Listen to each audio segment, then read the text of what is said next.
This year, Pakistan and Ukraine are celebrating 25th years of bilateral ties. Let's talk to the ambassador about the achievements of the both countries. Thank you very much, Excellency. You are welcome here on Diplomatic Hour.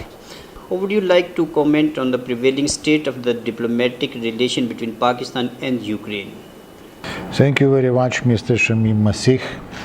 I'd like to greet all audience of Covenant News, and using this opportunity I would like to convey my gratitude to all those who have congratulated Ukraine on Independence Day, which we're celebrating August 24th, and since that period we started a series of events, commemorative events during August and September.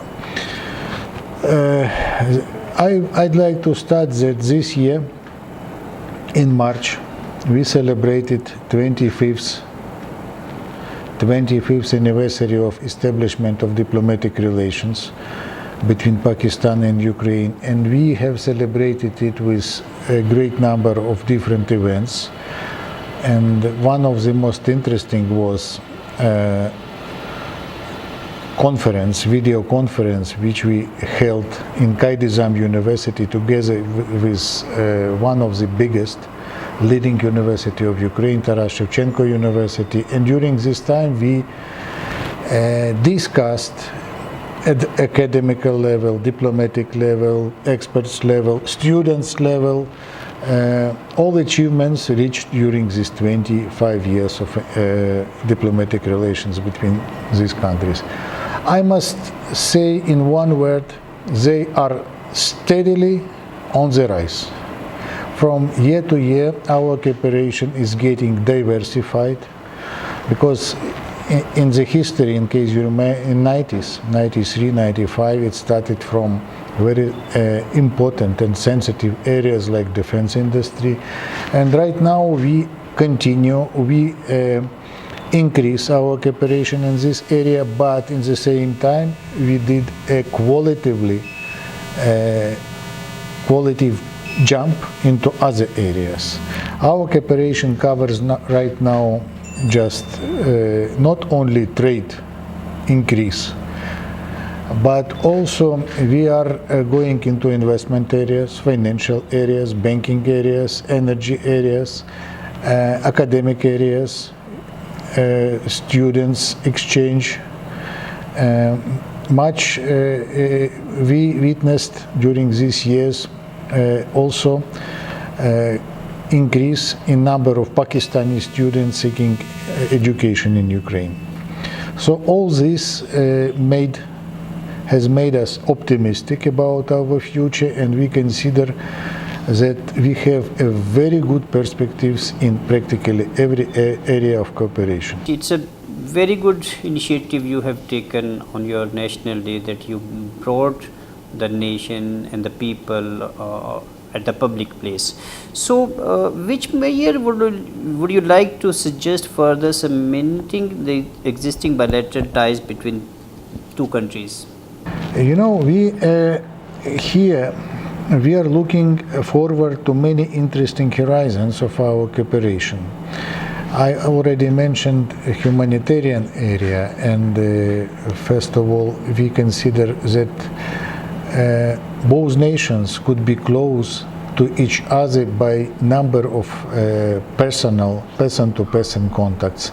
That's why right now this people-to-people exchange is on the rise, and for instance, we have had such interesting initiatives in the area of education that not only students or professors have video conferences or visit each other with lectures, or with their reading, their let's say touring with lectures from one Ukrainian university to Pakistan. Right now we are waiting vice versa. Pakistani professors will visit Ukraine. But also it reached already even higher education school. Some school children from Pakistan participate in some programs, some competitions in Ukraine, and vice versa. Ukrainian school children is getting interested in Pakistan, their culture, their history, and I think it's a good sign that we have new generation which will have better understanding each other. This year and previous year, we increased a number of humanitarian delegations. This year we already have a very prominent specialist on Pakistan and South Asia, Professor Olena Bordilovska, who made very amazing tour of Pakistani universities. And in October we are waiting visit in exchange from some professors from Islamabad, Lahore and Karachi to make tours in Ukrainian universities. And the topics are very different, from history of both countries to very unbiased analysis of situation in the region. For instance, it was very interesting to listen to Pakistani experts who has been analyzing situation in Ukraine, their views on Ukrainian-Russian conflict, Russian war in Ukraine, about situation in Eastern Europe, and vice versa. Pakistani scholars, students were eager to listen Olena Bordilovska's views on situation in South Asia, Pakistani-Indian relations, whatever. So that's also a very interesting exchange, which enrich both nations. How about the further deepening the strategic and economic cooperation between Ukraine and Pakistan? Of course, you understand we focus mainly on economic cooperation, right? Embassy is working on creating intergovernment mechanism to facilitate trade and investment promotion in both countries. And one of the most achievements in this area, it was that 2 of 3 basic agreements, bilateral agreements, have been signed and already are in action. That's first of all agreement on trade and economic cooperation, which includes provision on creating intergovernmental Pakistani-Ukrainian Commission on Economic Cooperation, Scientific Cooperation, and with a section in cooperation in agriculture. Another important agreement which we signed this year, it was agreement on mutual avoidance of double taxation. That's very important for businesses. And right now we are working to speed up conclusion of mutual protection of investments agreement. These 3 agreements will be basic for it will be, practically the laws which will regulate cooperation of Ukrainian and Pakistani businesses. And of course, it facilitates exchange of Pakistani-Ukrainian business delegation. This year we witnessed a great number of both the delegation from both countries which visited. Ukrainians visited Pakistan, Pakistani visited Ukraine, and this is also a great stimulus because the better we know each other, the more trust could be between the businesses, and more investments and increase of trade for the benefits of the people would be. Excellency, how can Pakistan and Ukraine further enhance their bilateral trade volume, and also name the few of the items which can be traded by both sides? That's interesting questions. I remember the recent conference, video conference I already mentioned, which was organized by the leading think tanks and universities of both countries, mainly it's Qaid-e-Azam University of Islamabad and Institute of International Relations and Politics, and Ukrainian Institute of International Relations by the National University Taras Shevchenko. It was an interesting conference, and one of the items when we described the situation in trade and basic commodities we are exchanging, technological defense industry also, Some students asked what ordinary student, what ordinary person could benefit from bilateral trade. And I asked him to go to the nearest supermarket to find out what Pakistani products, goods he could find there.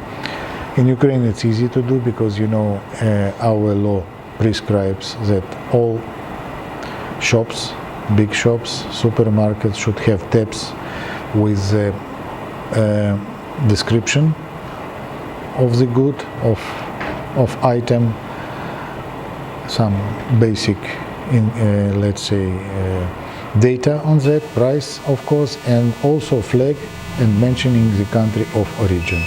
So practically all Ukrainian products should have this, and it was easy for students to identify, to find out at least 3 products in not big, small, medium supermarket. It was basmati rice, it was Pakistani quinoas, and it was Pakistani textile.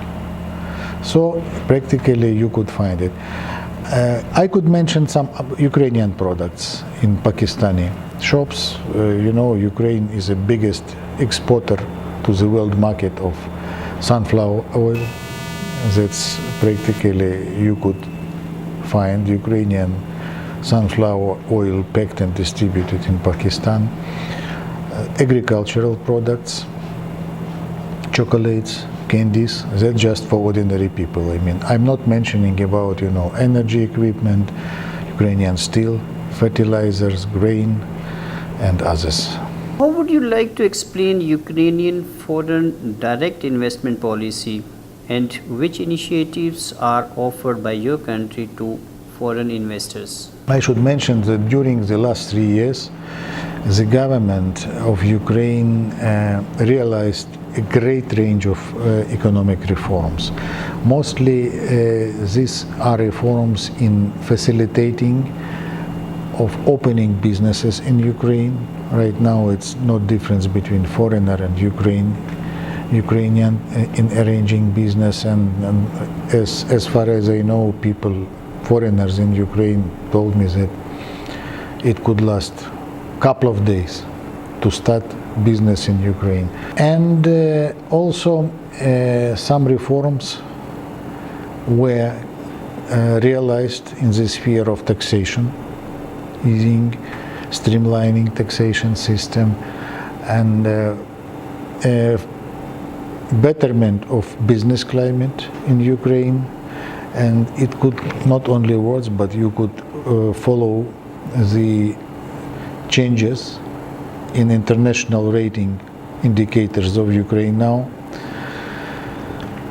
banking system, and very important part of these reforms were anti-corruption activities of the government. Elimination of all kinds of corruption, especially in business, origin of the business, and other things. Right now, Ukraine is one of the leading countries which provides a great program of, cleaning this type of any kind of, influence, non-legal influence or corruption from, authorities. And that provided Ukraine a jump in the ratings I already mentioned, and a great interest from Pakistani businesses also we could see right now because of also great changes in, economic geographical situation of Ukraine, because since September 1st we are in a deep and comprehensive agreement with European Union. That means that sometimes they call it free trade zone plus, because it involves many, beside normal, standard free trade zone, it provides freedom of movement,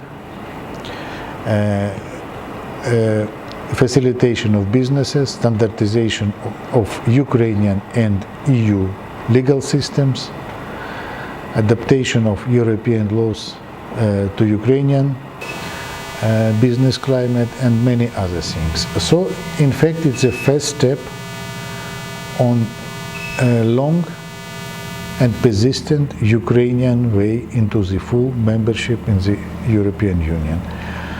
That's very important because that's a position of Ukraine and it's a will of Ukrainian people to choose European integration as a strategic development of the country for the future. Maybe that was the main reason why Russia started aggression against Ukraine by annexation of Crimea and starting war in eastern part of Ukraine. But Ukraine, besides this, we reached some successes despite the war, despite reforms, very intensive way of reforms. We reached moderate, but it's very symbolical growth of 2% of our economy, and also despite this very complicated conditions, we reached a enhancement of level of living standards in Ukraine. We have 3 times practically increase of minimum salary in Ukraine, minimum wages, facilitation of taxation system, liberalization of currency system, and many other things, which provides a very good platform for foreign businesses, Ukrainian businesses, to flourish in Ukraine. And Excellency, would you like to comment on how Pakistani investor can benefit out of this policy? And secondly, how can a firm can be registered in your country? No, I mentioned already from that it's a rather simple procedure of registration of business in Ukraine, and it can attract Pakistani businesses into Ukraine, having in mind that not only free trade with Europe, which is very important for, let's say, outreaching of Ukrainian businesses, but also it's very important to say that Ukraine will have free trade regime with our neighbors. Already we have a free trade regime with former Soviet republics. We are negotiating free trade regime with Turkey, our southern neighbor, and since June we are in full-scale free trade agreement with Canada. So practically opportunities for Ukrainian businesses, foreign businesses in Ukraine are huge, and we invite all investors all over the world, including Pakistan, to invest in Ukraine and to use these opportunities opened by Ukrainian government and Ukrainian reforms. And in which sector Pakistani investors can invest in Ukraine? No, that depends on which business Pakistani is looking and which their goal, for instance. If they are going to, for instance, to work within the Ukrainian market, internal market, or they're using Ukraine for spreading their products in other countries, which is very convenient, will be very convenient places I mentioned about for free trade agreements with other countries. But as far as I know, Ukraine, that was example we discussed with some leading Pakistani businesses recently. Ukraine possessed in the past very huge potential in textile industry. But during the independence years, due to restructuring of Ukrainian industry and economy, this branch went into decline. So some Pakistani textile, we know Pakistani textile industry is one of the leading in the world. They're looking for opportunities to renovate, to invest in Ukrainian textile enterprises using Pakistani experience and to develop this, in fact, to give a rebirth to this industry in Ukraine. Also, very immeasurable opportunities exist also in agriculture area, because both countries could be complementary to each other. Ukrainian is a great basket, not only for Europe but for the whole world. We are #1 exporter of sunflower oil and sunflower seeds. And Pakistan is famous for their quinoas, I mentioned, mangoes and other products. So it could be a very good base for deepening our cooperation in this sphere. Excellency, how would you like to compare foreign investment policies of Pakistan and Ukraine? No, I could say that in a couple of words, I could say both countries to each other, foreign policies, or foreign ministries, foreign policy agents, their attitude to each other could very deep mutual respect, and it's a basis of our bilateral relations, starting with the first day of its establishment, up to now, and we consider that it's a good platform for deepening our relations and reaching a higher level of mutual understanding. That's why we are coordinating our positions, not only in bilateral relations, but also at the level of international organizations. Previous years and this have seen meetings between our, let's say, chiefs of foreign policy ministries, foreign relations ministries, not during the mutual visits, but practically every opportunity at the international conference meetings have been used for arranging this meeting, and we hope to continue it, and logically we will arrange sure in future some kind of visits in this sphere. Despite all changes, we could say surely that our friendship, our relations are traditionally strong and will be like that in the future.